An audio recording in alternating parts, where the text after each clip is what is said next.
Good evening and welcome to the City of Topeka Planning Commission meeting. We are a commission appointed by the mayor and city council to plan for the orderly growth and development of the community, to hold public hearings, and to make recommendations to the city council on planning items. Please note that the city council rules state that the public hearings for planning cases shall be conducted solely by the planning commission. An additional hearing for the cases of tonight's agenda will not be conducted by the city council. However, an item might be referred back to the planning commission by majority vote of the council if the person alleges there was an unfair hearing by the planning commission, or new facts or evidence have been filed with the city clerk by 5 p.m. on the Wednesday prior to council meeting, or third, this council determines further deliberation is needed by the planning commission. Tonight's cases are tentatively scheduled to be heard by the city council next month. Agendas can be found at www.topeka.org. And many of tonight's cases will involve public hearings. For those cases, the procedures will be as follows. First, the planning department staff will summarize the case. Next, we will hear from the applicant or their representative. Then we will receive public testimony. Public comments should be addressed solely to the chair and are limited to 4 minutes apiece. Chris, if you will please take roll. Mr. Beardmore. Here. Mr. Beck. Here. Mr. Crook. Here. Ms. Cuevas Stubblefield. Here. Mr. Gales. Here. Mr. Haugh. Here. Mr. Jefferson. Here. Ms. Jordan. Here. Mr. Lackey. Here. We have 9 members present and we have a quorum. Thank you, Chris. We'll look at the minutes from last month. Everybody had a chance to look those over. Chris, I do have a couple of items that I noticed just reading through it. On page number 8.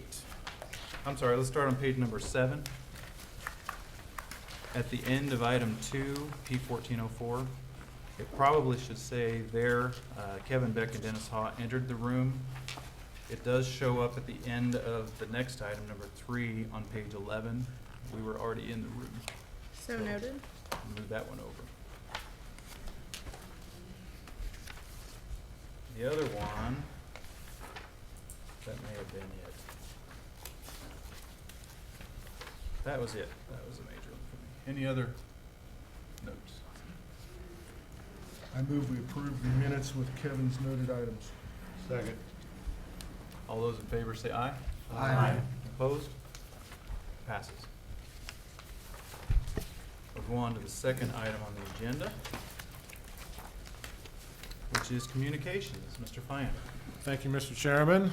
We just have 3 that we passed out tonight. One is the packet for the policy meeting next week, and then you have 2 letters regarding the item E3 tonight, which is a letter from Mr. Hutton and a letter from Mr. Schlosser. So that's all my communications. Okay. Thank you. Item D on the agenda, are there any declarations of conflicts or ex parte communications on any items?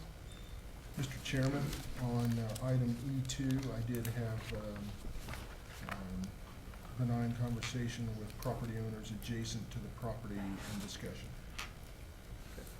Thank you. Mr. Chairman, I had a general discussion with the architect on item E3. Okay. Thank you. Any others? Hearing none, we'll move on then to our public hearing portion of the evening. We'll start with item 1, Z1406. Is that Ms. Driver? Thank you, Mr. Chairman. Item E1, case Z1406 by Bartlett and West, requesting to amend the zoning from ONI2, Office and Institutional District, to ONI3, Office and Institutional. The properties are at 1200 and 1207 Executive Drive. They contain 3.7 acres. Currently, there's 2 office buildings on the site. The zoning's needed to accommodate a 3-story, 12,000 square foot building expansion to connect the 2 separate buildings. The expansion causes the building to exceed the maximum ground floor area of 20,000 square foot that's allowed in the ONI2 district. The ONI3 does not have this limitation on square footage. Properties are located along Southwest Huntoon, a minor arterial just to the west of Interstate 470. Southwest Huntoon comprises a 3-lane arterial at this segment. Properties have been developed for office uses since 1989. Subject property would still be considered suitable as presently restricted for ONI2 Office and Institutional District, as this zoning is consistent with the pattern of zoning and land uses in the area. However, defined under the code, another objective of the ONI 3 district is to provide for higher intensity office uses, taking into account factors of employment and transportation. The location of the property at a major highway interchange on the western edge of a regional commercial corridor makes ONI 3 uses also suitable here. The land use and growth management plan designates the area just west of Wanamaker for mixed uses. The uses of the property for offices are not changing. The neighborhood meeting requirement was waived as allowed at the discretion of the planning director for those applications not considered to impact landowners beyond the standard 200-foot notification area. Staff is recommending approval. I'm open for any questions you may have. The applicant's representative is here as well. Okay, thank you. Any questions for staff before we open public hearing?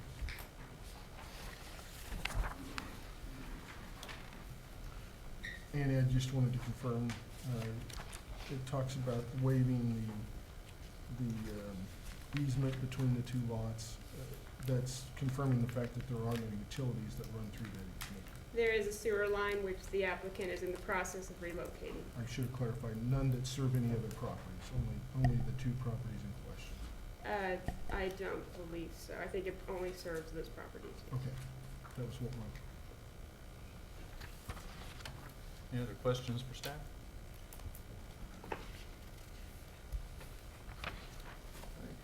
Seeing none, we'll ask for the owner's representative to be here. Good evening, Commission. Excuse me. Angela Sharp with Bartlett and West, and our employee owners are very excited to be making this capital investment at our home office and our community here. And just as a point of clarification, Mr. Gales, the sanitary sewer that we are relocating, it does serve the other lots in our cul-de-sac. So as we do that relocation, we will be pumping around the radio station, and the other office there in our cul-de-sac are served by that sanitary sewer that we're relocating. okay. So with that, I would ask for your support and ask for any questions you might have. You mentioned pumping. Does that mean you're putting in a lift station? No, just You're bypass re- pumping during construction. Okay, very good. Just relocating gravity. Yep. Ms. Sharp, the overhead photograph shows, it might be off, but it shows like an accessory building and some shared drive in between the next property to the south. Mm-hmm. Is that, I assume that's also Barton West property? It is, and that's actually being removed as a part of the construction project.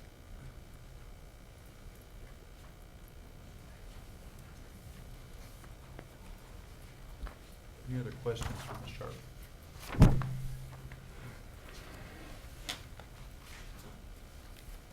All right, hearing none. Thank you. Thank you. Is there anyone here in the audience that would wish to speak for or against this item tonight? Going once? Twice? Okay, seeing none, we'll turn to the commission. Any discussion or more further questions?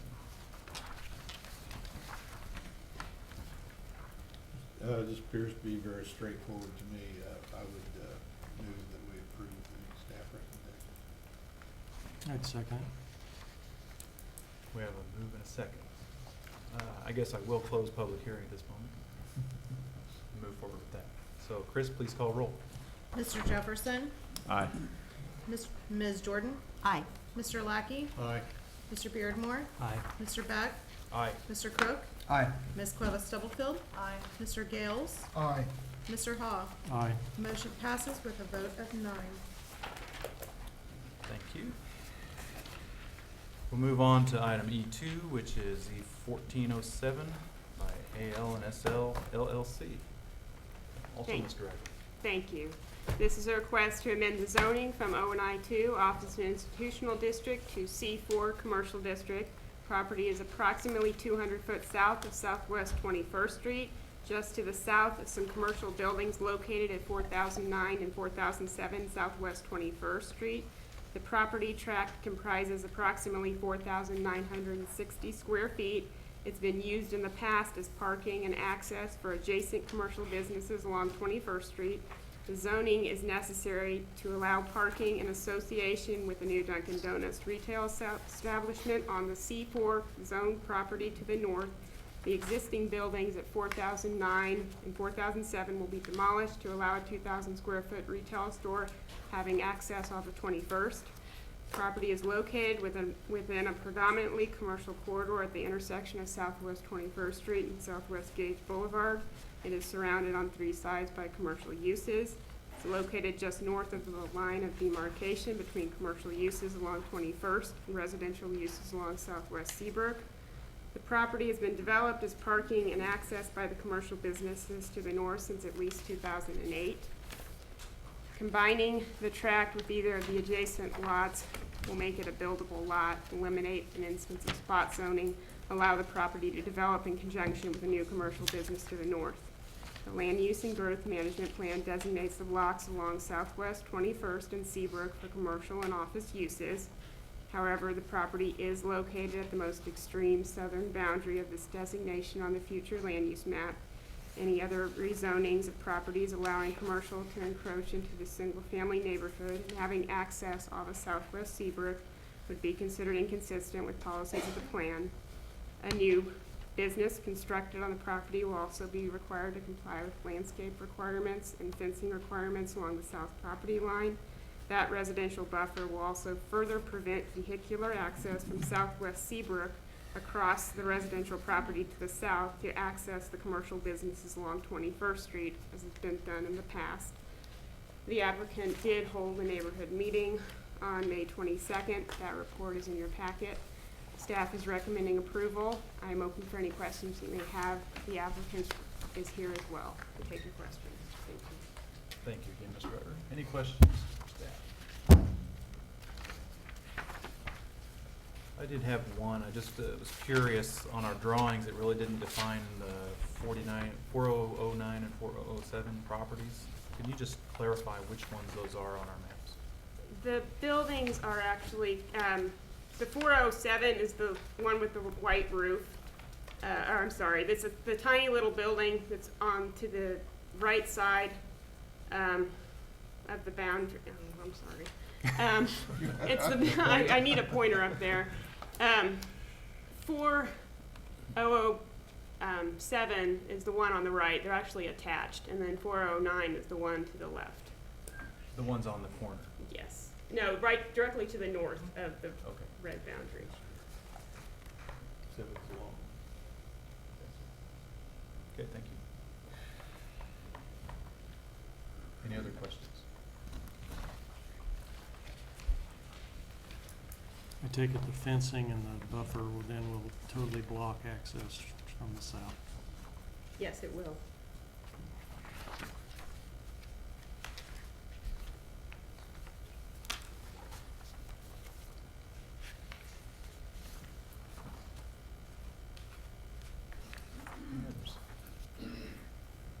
Is there a representative for the owner who would like to speak this evening?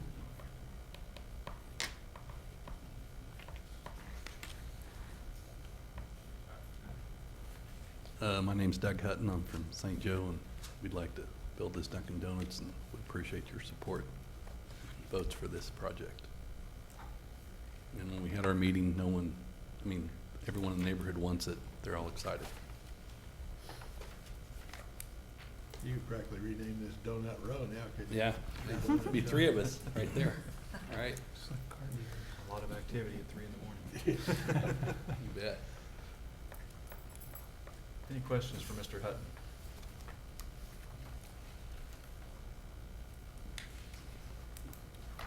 Seeing none. Thank you. Thank you, sir. Appreciate it. Anyone out there in the audience wishing to speak for or against this project this evening, please come forward.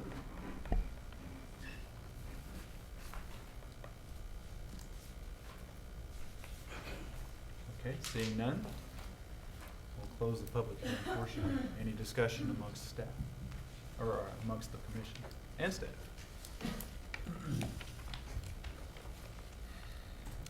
Looks like it makes sense to me. I mean, the lots, as an individual lot's unbuildable as an O&I. If it cleans up that isolated piece, I think that's probably a good thing. And I see a lot from the zoning map, I see a lot of C2, C4 in the area. Some of it butts up against M1, some R1, so I don't think it's inconsistent with the area.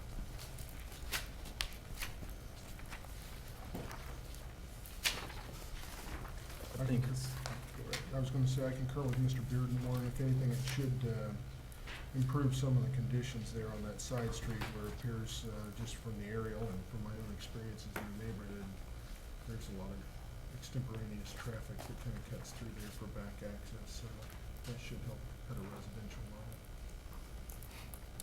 I would agree, Commissioner, that cutting off the access, pass-through access to that property to the south is a vital piece of this.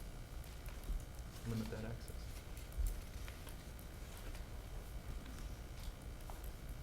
Any other discussion?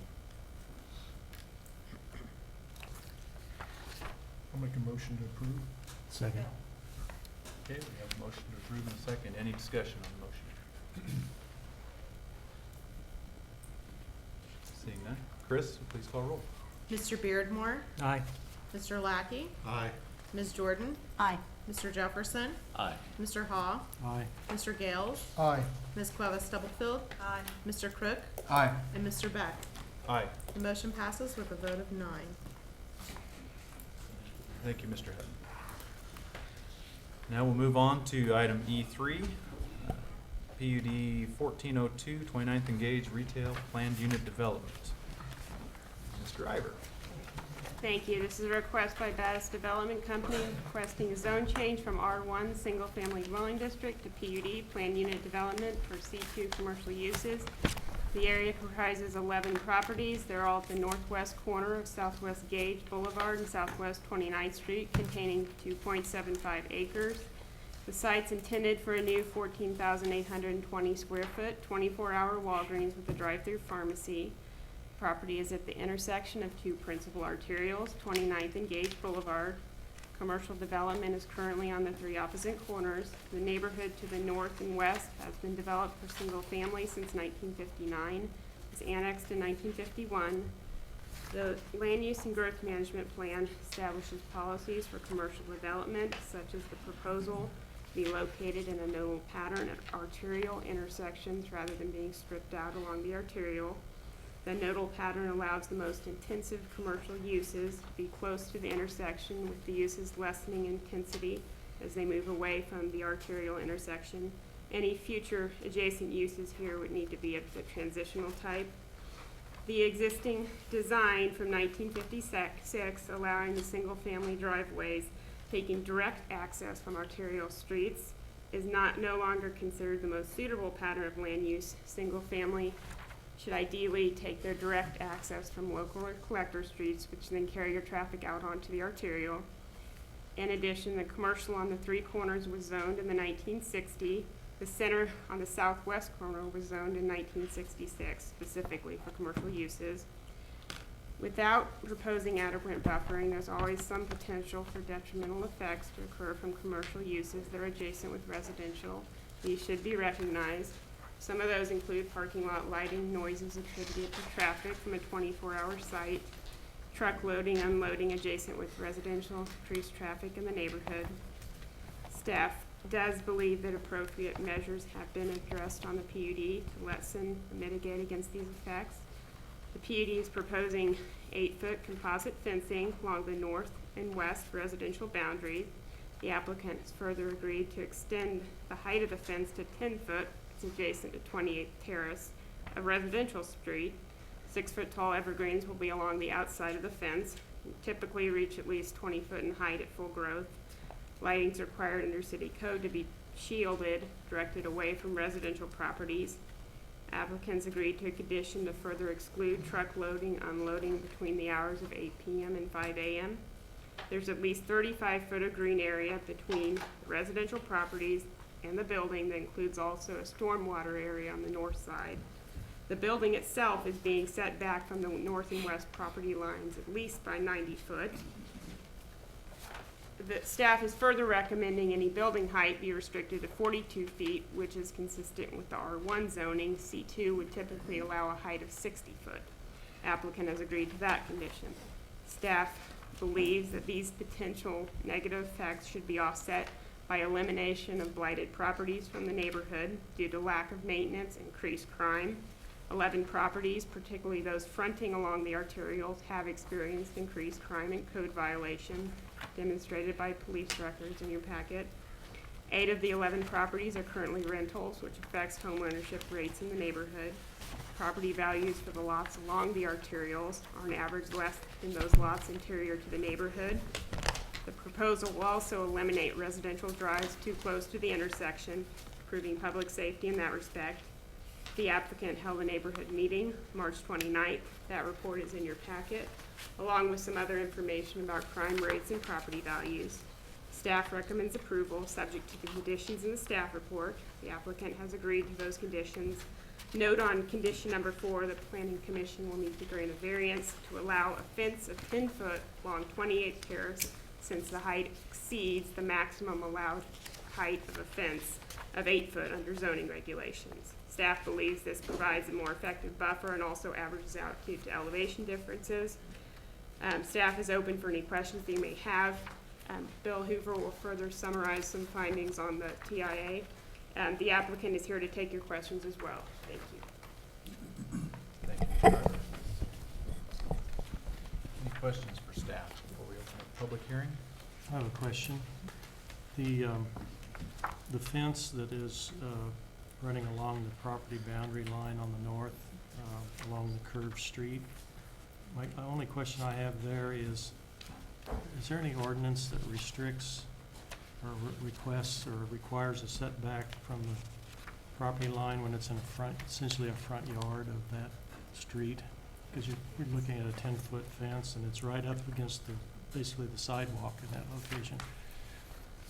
There's no front yard anymore, I guess is what I'm saying, as far as the continuity of the setback in that area. There's no buffer between, I might add, there's no buffer between the sidewalk and the fence. Right.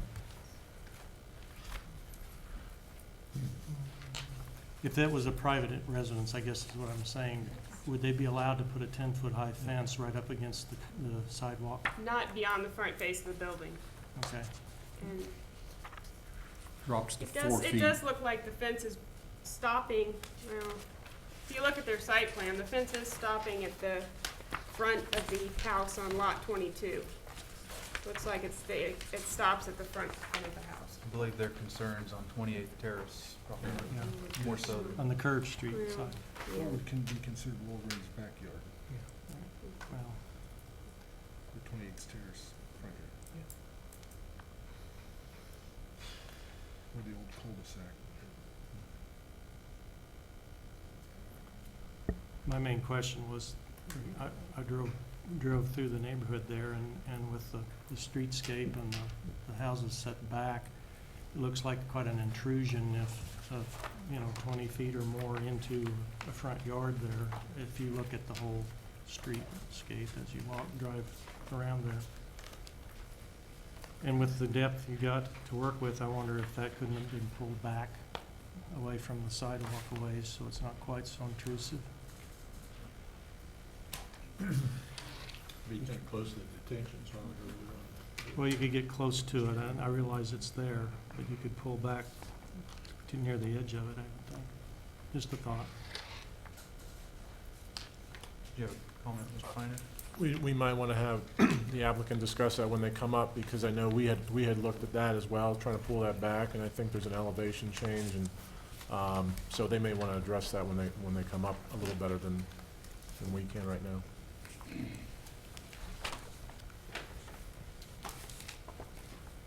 Any other questions before we have the applicant? We would like to also summarize the traffic impact study before the applicant gets up, so. Good, I was getting ready to ask Okay. that. Because I knew there were some questions, I was so gonna why ask don't we do that question during next? the- Yeah, sure. Any other questions before we have the TIA traffic impact study analysis? Okay, so go ahead with the summary. Based on the ITE's trip generation book, the 14,820 square foot drugstore with a drive-through facility would generate 52 AM peak hour trips, 146 PM peak hour trips, and 1,436 weekday daily trips. If you factor in, there would actually be about a 10% reduction in trip generation once we subtract the 11 homes that typically generate about 10 trips a day. Additionally, perhaps 15 to 30% of the site traffic may be passerby traffic, or in essence, traffic that's already on the road for another purpose. So hence, the traffic study looked at more of a worst-case scenario and focused a lot on the two driveways.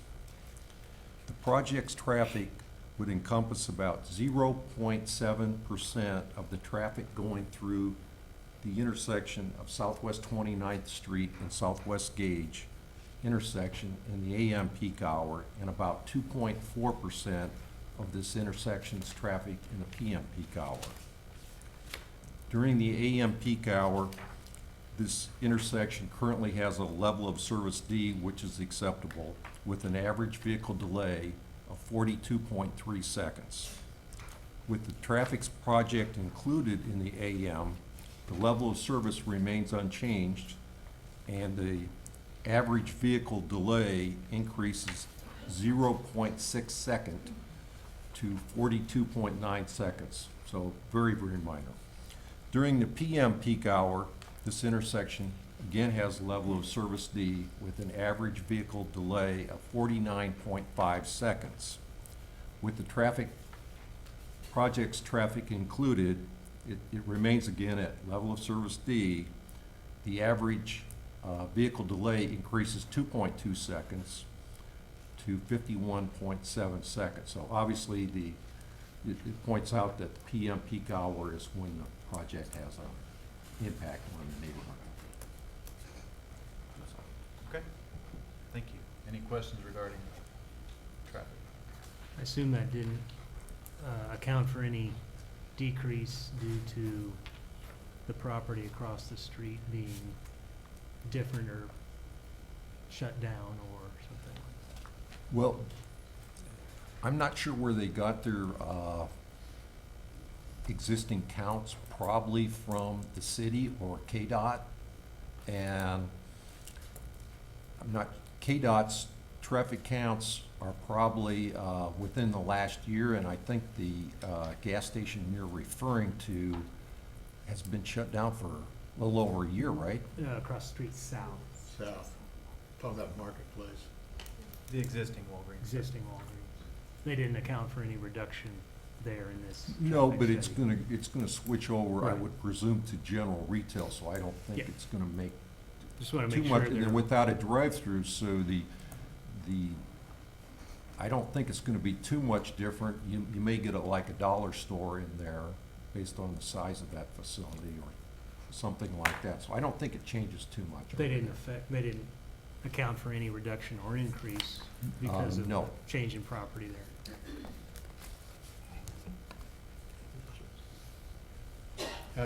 Did they address the left turn conflicts for both driveways? Because it's not uncommon. I live 4.5 blocks from here. I drive through here for the last 42 years, so I know a little bit something about the traffic. Left turns into either one of those entrances are gonna conflict with queues of peak hour traffic. There's just no way around it. From the Gage lane, traffic backs up in that left turn lane clear to the bridge on Sugar Creek a lot of times. And on the other side, it backs up clear to that entrance to current Walgreens on the left turn lane. Therefore, if you've got somebody coming down 29th that wants to turn into south one, or going up Gage and wants to left turn into that one, you're gonna have conflicts. You're not gonna be able to do it. So my question is, did the traffic study look at any of those types of conflicts and how long they would last? They looked at it. Terry Coder, who's the interim city traffic engineer, he looked at those kind of things. He recommended that both driveways be at a full access opening, right in, right out, and left in and left out. But if you're coming, let's say you're going west on 29th Street, you wouldn't take that right in PM peak hour, you'd go straight and come in the other driveway. If you're going west on 29th Street and you want to go left into Marketplace is what I'm talking about. If you're You've going, already got a okay, I see, conflict okay. there. Yeah. I guess if I was making that maneuver, then I would go left at the light and then take the But first the one right that in. really causes the problem is over on Gage, left turn conflicts during peak Yes. hours there. That's the, You just aren't gonna be able to do it. exactly. And that causes rear end collisions. Because people start queuing up in the driving lane.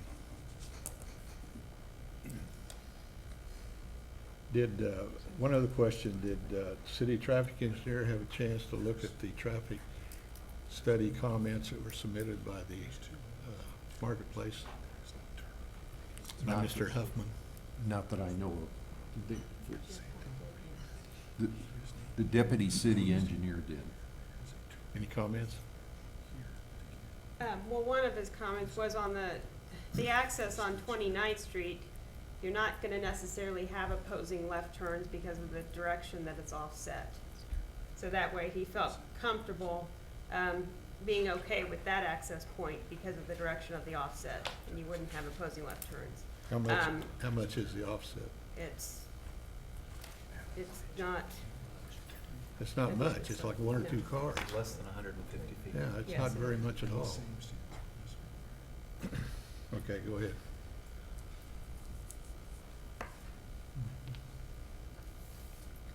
Were there any other comments by the assistant city engineer? No.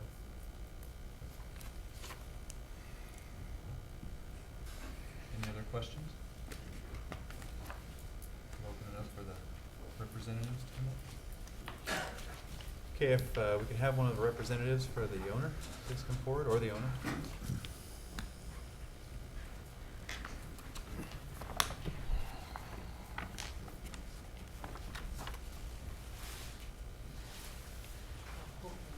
Somebody can help me here and follow along. It's gonna be a challenge because I have the boards here.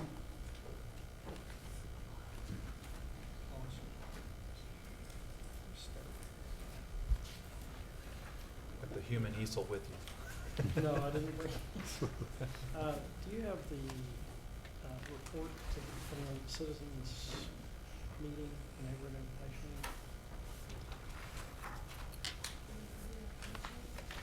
Yes.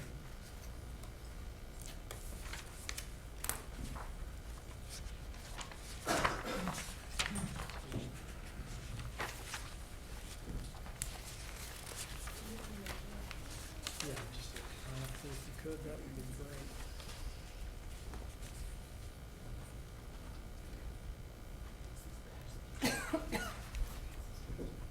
I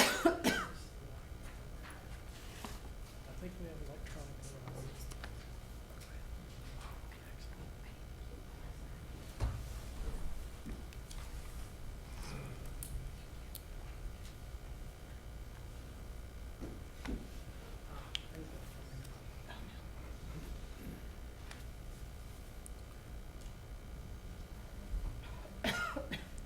Please bear with us momentarily as we fix our technical issue.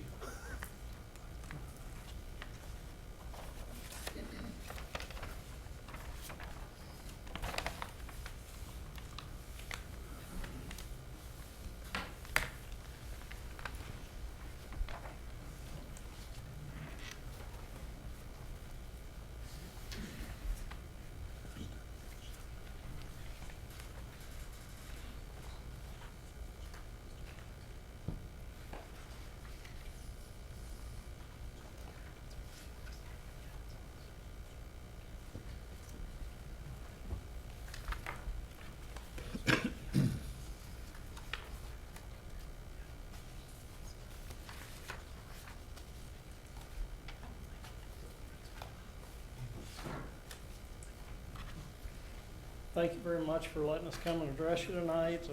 I'm Mark Wittenberg, and I live out on the southeast side of town at 21st and Wittenberg Road. This is my partner, Matt Werner. He's the architect, and if I mess up talking about design, he's gonna kick me. But we wanted to thank, first of all, the planning staff. They put us through our paces on this one, beat us up pretty good about, are you going at this the right way? And so they really made us go back to school on this. And the other people, I think, the police department, for their help, we happened to get lucky and catch a planner that they're using, Carter and Associates out of North Carolina, who specialize in design for trying to turn around neighborhoods. And we had the opportunity to be involved in a case study with them on this specific project. And we were able to incorporate a lot of their insights into the design of this project. So those are the people to be thanked here. If I could, Walgreens is an important part of Topeka's medical and wellness services industry. They have 8 stores, and they employ about 320 Topekans at this time. Their existing store is one of only 2 stores in the market that are open 24 hours a day and are a crucial part of the pharmacy needs of this community. The facility that they occupy currently was originally an IGA grocer. I don't know if any of you have been here long enough to remember when that was an IGA. That IGA was 18,000 square feet. Walgreens leased that property, and it's far larger than what they need today. Their needs today are 14.8 instead of 18. And it's nowhere near configured to what they would need in the way of their new prototype stores. That facility also does not have a drive-through for pharmacy services. And that's critical to them, and for those reasons, they stopped and evaluated their needs at this intersection. They're inside 36 months remaining on this lease. That's the period of time whenever Walgreens stops to evaluate the needs in that area and they determine the performance of that store. If you recall, we just built a new Walgreens up on Topeka Boulevard at Lyman Road. That was inside the 36-month review period. They determined that by relocating that store, they could better serve the needs of their customers, and that's the reason why they moved that store. Walgreens asked us to develop a new store for them at this intersection. We did exhaust all the options of the other 3 corners before moving to the northwest corner of this intersection. You all know all the other corners, they are all C4 corners. We're only seeking a C2 rezoning here, C2 uses, so it's a bit less intensive than the other 3 corners. The northwest corner today, and I don't know if you can see this or not,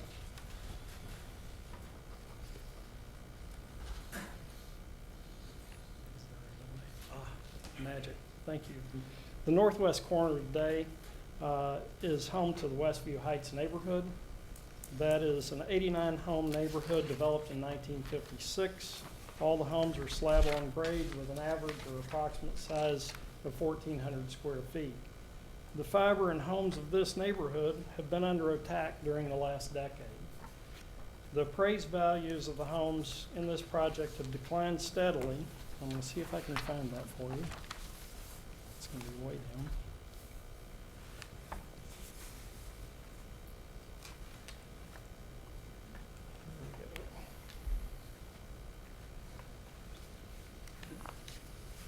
Have declined steadily over the last 9 years. It is a gradual trend of decline in this neighborhood, but one that speaks to the age and a lot of other factors going on in this market. If you compare that, I think this will become a big issue, and a part of what you're going to hear tonight. The argument was that the introduction of a Walgreens at this intersection is going to change the value of their homes. So if you contrast that to the only other example in the community where a Walgreens formally abuts the properties, that's at 37th and Wanamaker, that trend does not hold water. Those home values continue to rise as compared to what you see at this intersection where the damage is already being done. The other thing attacking this neighborhood is Mother Nature and FEMA. In the last couple of years, 15 homes in this neighborhood on the northern portion have been moved into the A zone of floodplain. And see if I can scoot down to that for you. go. I'm gonna get really good at this. So that would be the homes, and I can't point to that yet. Up along 28th Street, north of 28th Street, and then just inside 28th Street, there are 15 homes in there that have been moved to A&E. The other thing that's occurring in this neighborhood is a transition from owner-occupied to rental homes, and that growth has taken us today to 32% of the homes in this neighborhood being rental properties. There are 5 homes for sale today that abut rental homes, and the continued trend of rental home growth, all the properties that are boxed in are rental homes. The ones circled in yellow are the ones that represent potential for continued growth in this percentage to as high as 37% with the sale of the 5 homes on the market today. Then the crime stats. This is the other challenge facing this community, or this portion of our community. And this data comes from the Topeka Police Department. This is an area of rapidly growing crime. In the yellow box on the left, you can see that in the first 3 months of this year, there were 19 calls for police support. Services the police rendered in trying to stop was prostitution, pit bull fighting, battery of police officer, narcotic sales, and domestic abuse. This is not a place to be after dark, and it is getting rougher and rougher as time goes by. The site plan, we'll move to that. All right, so now we move to the design. Our design of the facility was developed in concert with traffic engineers, neighborhood planners, and police consultants. We did purchase 4 more homes than were required to do this project, because in meeting with the planning department and the traffic engineers, they said we really need to pull those ingress and egress points further back from the signalized intersection. So we bought 2 additional homes on either end of the development to take us out to an acceptable distance. We'll be spending in excess of $55,000 on fencing and the similar amount on the trees that we're putting in to screen the fence on the neighborhood side, and will also serve as sound buffer. So a little over $110,000 expenditure there. The question was asked earlier about the 10-foot fence. We can certainly, as you can see, pull that fence in some. We've already pulled it in some. I'll explain that in a moment. But we started out with a 6-foot fence, and after many discussions with the neighbors there and through the local planning department, they said if we go to 10 feet, they would be happier and feel it gives them more screening and more sound and light buffer. So that was the reason for the 10-foot fence. And we can work with the planning department to pull that back. There's currently a rose garden. I don't know if you can see right inside the curve. You see where the fence curves? There's currently a rose garden there that the neighborhood, not really a couple of homes, really did all the work on that. It's our intent not only to save that rose garden, but to expand on it. So we've taken the fence and moved it, expanded it. We're going to irrigate that, put in more plantings. So we think that should be a very nice feature on the neighborhood side in terms of the rose garden and the trees and things of that nature. We use screening LED parking lot lights, and then we'll use wall-mounted wall packs, light packs, on the fence, especially to the north and really all the way around the perimeter. And working with the police department and their consultants, it's important that we light that green space in behind the curb. So we're pulling all the light poles out to the curb to diminish the light we're putting into the homes. But then we'll use wall-mounted lighting to light the green space so there's not a hiding area there for any folks who are trying to run. The store will be the new open concept prototype with polished concrete floors and shorter display racks to improve sight lines throughout the store and cut down on potential shoplifting. It's a much better store. If you go to the North Store, you'll see it. Walgreens site selection system prefers locations that are homebound and homebound in the afternoons. As the traffic supports, the heaviest traffic is in the afternoon. That's when most people pick up their prescriptions. So we are in the northwest corner, homebound on Gage and homebound on 29th. And the purpose for that is that it permits all right turn-ins and normally all right exits because they're still headed home. What it will do, as opposed to across the street, right now, if you are westbound on 29th in the afternoon, you have to get over and you have a conflicting merge lane for the left turners wanting to go north. And that causes a backup there that, as Mr. Lackey mentioned, can be pretty dangerous. So there's no lane crossing to get in the store after 5 for the prevalence of people who are trying to access the store. The new store will also eliminate the sightline obstructions currently presented by the corner home. The home currently on the corner here is only 50 feet from the edge of the property, from the corner of the property. So the sightlines, cars turning right, and you know that there are residential driveways that are trying to back out. They can't see cars making that right-hand turn. We're going to back that up now to where the sightlines will be improved. We'll flatten the grade instead of the raised grade that exists today, and we'll back that store up to about 120 feet. So we'll more than double the sightlines for traffic coming around that corner. The other thing we've done in this plan is we went to the city and asked them for all the setbacks they would like to have, and they had plenty. I think that if you ask planning staff, they said, yeah, we'll take all you'll give us. But what that does is for future changes at this intersection, there's no need for additional taking. It's already there. It's pre-planned in this engagement. You don't see that on other corners. We're also constructing a new bus stop on 29th Street at the red light. At no cost to the city, we're going to put that in so that we'll bring that traffic right back to the intersection. Our stormwater detention pond that you see in the greenscape should improve the runoff in this area that's already struggling a bit with runoff and FEMA determination letters. We're reducing the number of pylon signs that exist today at the other development where they have 2 pylons. You're only getting 1 here, so it's going to clean up all this signage mess that exists. And we'll be reducing the access points on 29th and Gage from the current 7 access points to only 2. The building height was 60 per the code, 48 per application. We don't expect this building to be over 30 feet. So that may be a question to ask is, are you going to try to hit the full 48? And the answer is no. That's really our summary at this time. We appreciate all the parties who played a part in this project and helping us bring a project that we think will be beneficial. You've got a really nice project crew in the other corner doing away with an old C store. We really think we have a chance to make this intersection safer and a better attraction for the community. Thank you very much. Thank you, Mr. Whittenberg. Any questions? A couple things, Mr. Whitmer. You had mentioned wall-mounted lighting. Are you talking about on the fence shining back towards the store? Yep. Okay. Wall. And you also mentioned pylon sign, a reduced signage. Did I miss that? I mean, there's no sign there now. Right. Marketplace Shopping Center has got 2 big pylons currently, and we will only have 1 pylon sign.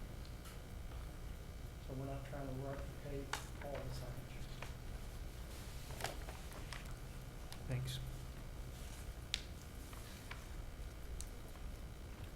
Any other questions for? I have a question on the amount of traffic generated by the store. I was curious, I noticed Mr. Hoover used or quoted statistics from ITE, which are averages, standards. Surely you have local data for that Walgreens on how many trips it generates, don't you? You know, it'd be more realistic to use that than ITE We stuff. do not. We're using the standards. Would you like to come and speak to this? This is Leon Osborne with Tall Valley Engineering, and they're the ones who did the traffic engineer study. Yeah, what we used was the trip generation manual that everybody uses, the Yeah. industry standard. We did not do a local market study because we feel the trip generation manual is really conservative, considering the states that it's actually produced in. Okay. Probably higher traffic counts than what we experience locally. Thank you. Any other questions?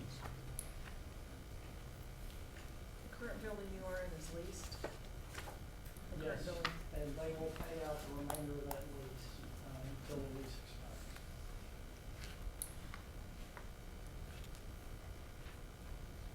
I guess I would be looking at that north line, and I know you said you've gone back and forth with planning staff and so on and so forth. I like the comments that were made earlier about setback and the residential setbacks, which are usually 25 to 30 feet in that neighborhood. I didn't measure them, but that's standard 25, 30 feet around the city of Topeka. Looking for those sight lines and looking for that workability in that back area, is there a way to make that to where you could get a 30-foot setback, so to speak, with your fence? And still get your truck traffic and other deliveries around it? If we left the perimeter of the parking lot as it is, which is right at the minimum to get that truck traffic that you just mentioned around it, we would have to leave that curb where it is. But there's about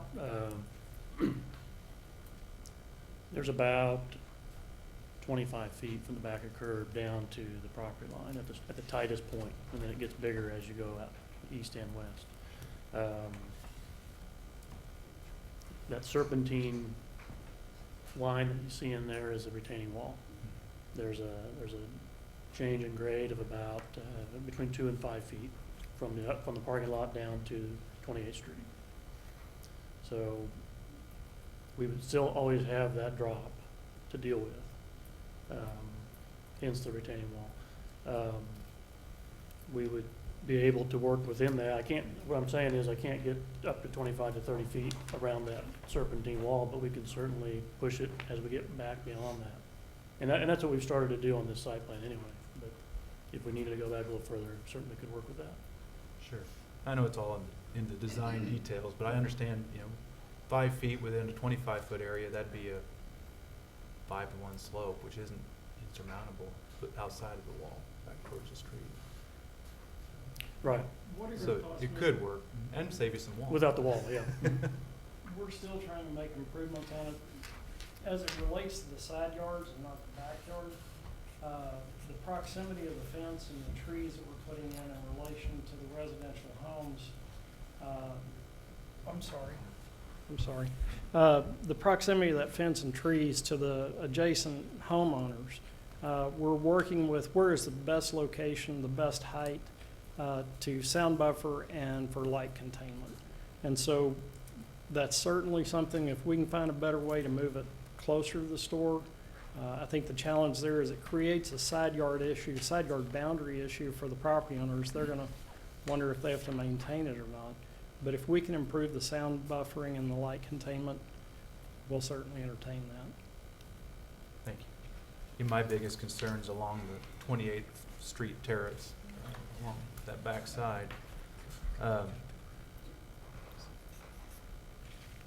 Certainly, that bringing the fencing up the hill would even help with sound and visibility, and maybe even reduce that 10-foot wall down to an 8 or a 6 with 5 foot of additional berm or elevation difference. Mhm. Could really help with that. My 2 cents worth.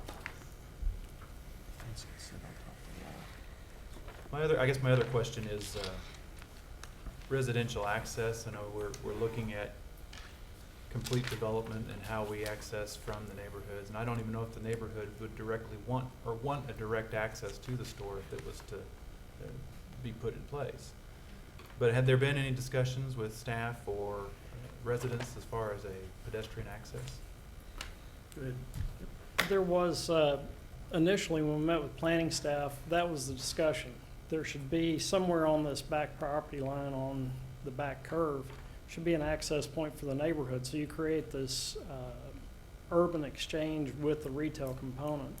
And then as we met with the consultants from North Carolina, they were saying the lion's share of the crime problems occurring right on this intersection. As you get deeper into the neighborhood, it's not nearly as bad. And so you're trying to create a containment barrier from the problems that are going on. The police want a full capture area so that if there is a grab and run or if there's a problem, they can't run into the neighborhood as a source of hiding. Instead, they have to come away from the homes. And so there was discussion of should you have a gate, should you not have a gate? And the end conclusion was no, it's safer for the neighborhood not to have it.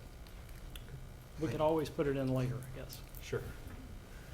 If we keep that 10-foot wall, they'll have a lot harder time getting out. Any other questions for owners' representatives?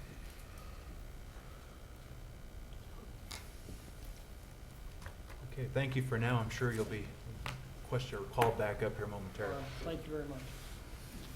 With that, we'll open it up to, Mr. Chairman, I'd just like to make an observation before public comments. We received a letter from Mr. Hutton, from Henson, Hutton, Frederick, and Gregson, and not being privy to it, I noticed in the time it's taken me to thumb through it, on the back page, there's a document in Exhibit C. That document has my title block on it, and was prepared by my firm in 2010. Now, that was not prepared in conjunction with this effort, and unbeknownst to me, it's being used as an exhibit, and I take no issue with it, but I want to be clear that it's not being submitted with any context, more awareness that it was part of it, and I take no issue with Mr. Hutton's firm's use of it at this time, but I did want to make that clear before any further comments were made in the open forum, so. thank you. Duly noted. Mary, I don't see an issue with that.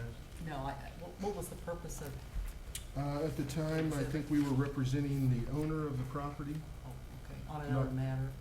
They were looking at options for development. This actually lists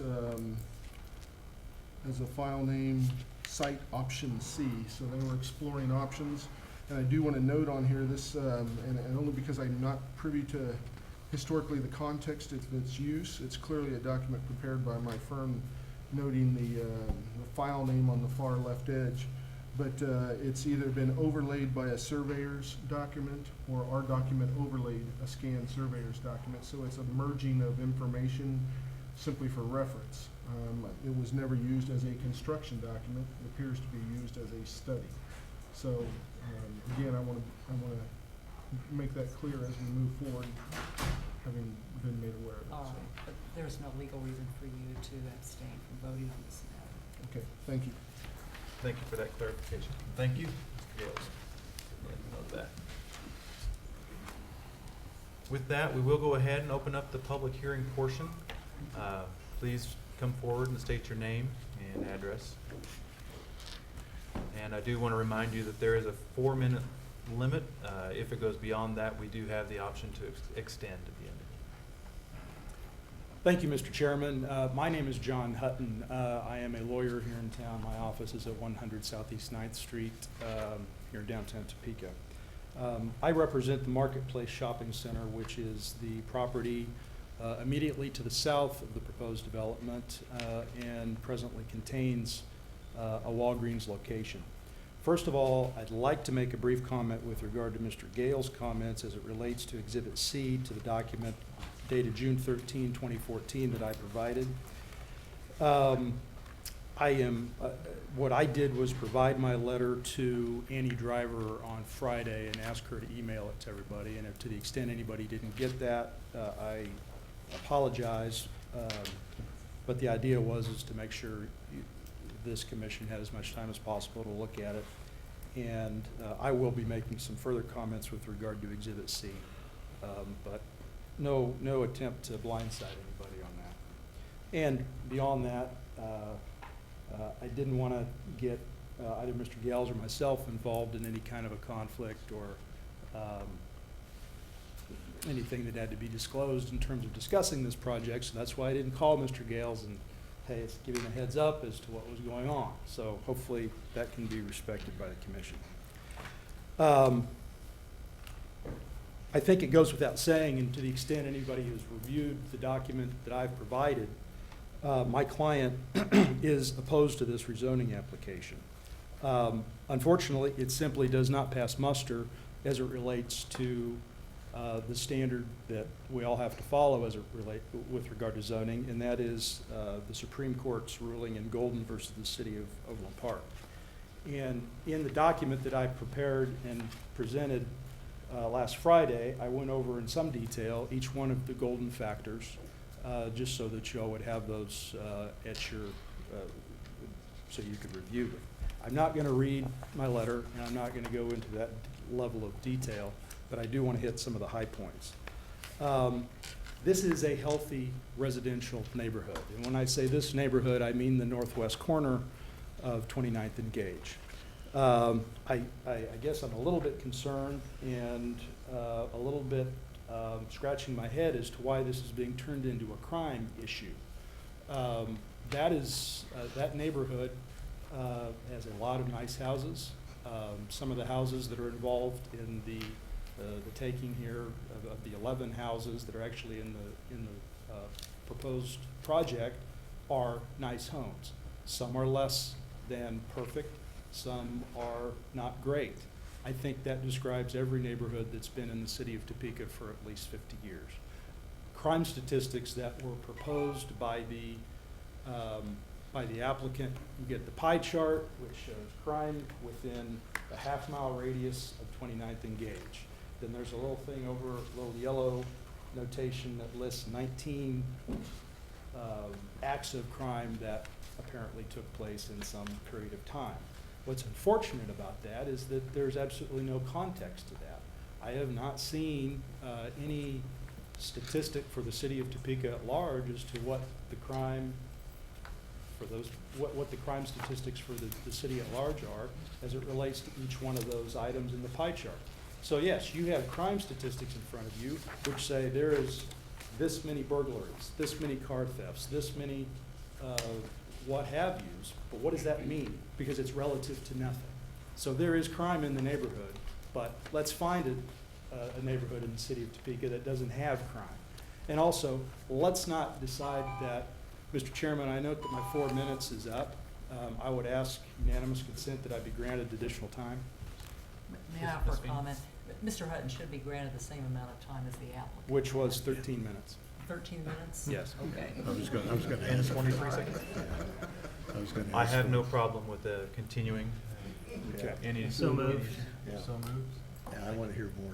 We'll continue for another 4 minutes at this point? Well, no. Fif- Or no, can 4 we minutes. just go ahead and extend it to 13. time Extend allotted? an additional And- 9 minutes? And Commissioners, Additional I have, 9 minutes, thank you. I'm sorry. I have no, do you need to vote? I don't really think that's I necessary. think I could just, Yeah. yeah, we can just You move. could make an executive chairman decision. I do have the gavel. I have no interest in boring you all with 30 minutes of dissertation on this, so I'll try to go quick. So the bottom line is, we can couch this as a crime issue if we want to, but I don't know that that makes much hay, and I don't think that has a lot to do with the zoning issue here. You're going to find that there's going to be some other people that come up to speak that have a lot more to say about the neighborhood than I do, because they actually live there, and some of them have lived there for decades. Although the properties across the street from south on 29th Street, east on Gage, are C1 or C2 or C4, the neighborhood that we're talking about impacting is quite clearly R1 and has been for 50-plus years. So let's not decide that, well, across the street, across the busy street of 29th or the busy street of Gage, there has been C2 or C4, that this is a C4 neighborhood. I think you'll find, and I think if you look at it, when you go north of Gage, north of 29th and west of Gage, you are in a residential neighborhood. There's no way, shape, or form about it. The developer and staff, I think, are trying to approach this on the basis of some sort of an urban renewal type concept. There's concern about some of the houses in that direct corner. And so since there is that concern, let's blow the neighborhood up and put a Walgreens there, and we're gonna make everything better. I think many of you have been through this process before and know that this project is not about solving crime issues in a neighborhood. This project's about a developer developing property and trying to make a profit. And there is absolutely nothing wrong with that. However, the zoning issue is what really matters here, and that's what I want to focus on.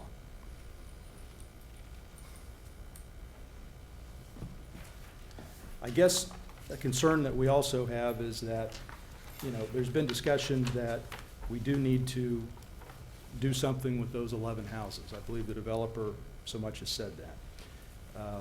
However, little thought has been given as to what the actual impact will be on that neighborhood. We're talking about a 24-hour Walgreens that's going to be abutted right up against residential homes. Now, we all know, and I'm not going to ask any of you to answer this question, but if this was our home, this was my home that was going to be right next to a Walgreens parking lot, I would be up in arms about it, and everyone here would be too. So then the balancing act comes in. Does the benefit that we're talking about from having this Walgreens outweigh the certain detrimental impact that it's going to have on the neighborhood? And the question is, certainly it does not. Additionally, staff talks about the fact that there's going to be a nodal concept in the future and that we want high impact commercial on the corners and that kind of thing. However, the 2025 plan for the city of Topeka still calls for residential in that particular neighborhood. Now, that might be what the city of Topeka wants to do in terms of future planning on new sites to do the nodal concept, but does it make sense to go in and blow up a neighborhood just so we can say we're making it nodal, so to speak? I don't think that makes much sense. Another interesting thing as it relates to the impacts of this on the neighborhood. Staff made a proposal in their comments to make the hours of delivery from 8 p.m. or no deliveries from 8 p.m. to 5 a.m. So what we're saying here is that at 5 a.m. the delivery trucks can start coming in to the site and delivering the produce or the milk or the what have you. We all know that those will be diesel trucks, sometimes 18-wheeler diesel trucks. They all have the brake things that pop off and release steam. Some of them have the backup beepers. So we're saying it's okay to disturb these people and have these trucks come in at 5 a.m. to deliver their produce. I don't know. I don't think any of us would want that next to our home either. So let's not kid ourselves about the impacts. Commissioners, another thing that has not been brought up and has not been considered is the fact that we are going from from R1 to C2. 12 zoning classifications in between. No thought for office or institutional, no thought for multifamily. The role of this body is to decide, hey, is this use appropriate for this site?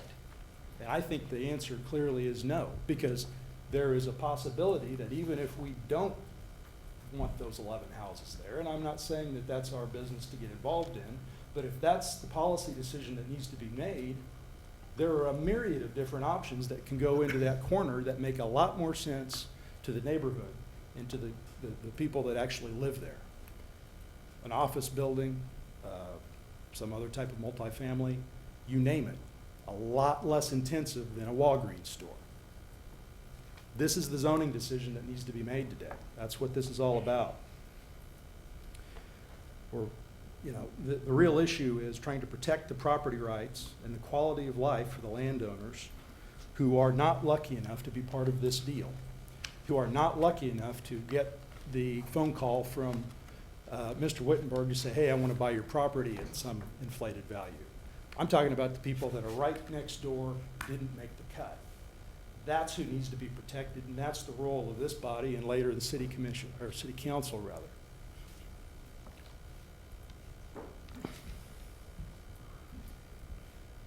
And commissioners, I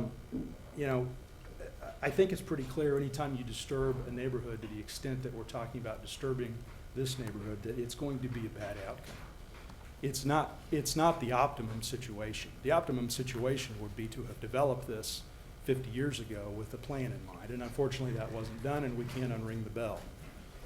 But what we're talking about is, and the reason I've included Mr. Gale's partner's rendering of what could be on my client's site is because it is clearly an option to build this type of a use on what is presently it's either a C2 or a C4 site, a C4 site.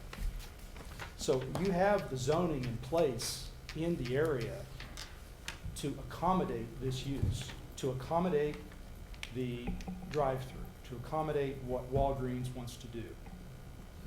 So why don't we fully utilize the zoning that we have in place before we go doing severe damage to neighborhoods? It's as simple as that. And that's the only reason I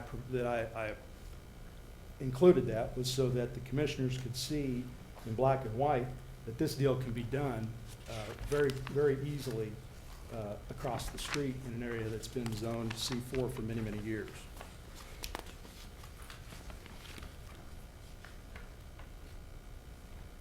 Mr. Wittenberg is an experienced developer. I do not argue with that. He has numerous contacts, numerous resources, and there is no reason that a compatible use for this site can't be found. There's no reason that Mr. Wittenberg can't develop this site perhaps sometime in the future. And I'm just hoping that if that happens, it's done with a compatible use, not one that is clearly incompatible as we're dealing with here today. And by the way, I forgot to introduce a couple of people. First of all, Mark Craig, who's sitting in the front row, is one of the principals of Marketplace Shopping Center. Also, Mr. Chris Huffman, who's sitting in the front row, is a traffic engineer who I believe is going to be standing up to make a few comments as well. Because there are some serious concerns about the traffic issues that are present with the proposed project. This is a classic don't fix it if it ain't broke situation. Let's not fix it because it's not broke. There are options that make a lot more sense. I think we all know that. And so very much appreciate your time. Thank you for listening, and please vote to not approve this project. Thank you. Mr. Chairman, question. Thank you, Mr. Hutton. We do have questions. Mr. Lackey. And Mr. Hutton, is it, I'm assuming that it would be true if Walgreens built across the street, your client would tend to lose money on the existing rental over in Marketplace, is that correct? Well, certainly Walgreens would move out of its present location and would move into a freestanding site. And to the extent that location is empty, it would need to be relet. And yeah. Does that answer your question? Yeah, you don't have anything in mind for, in case it does happen? I'm not aware that there is anything in mind right now. And again, this lease goes on for another 2.5 years. Yeah. So. Well, the reason I asked, there's a number of commercial buildings around town that are vacant, so Exactly. I'm concerned about creating one out there. Exactly. That's it. Thank you. Any other questions for Mr. Hutton?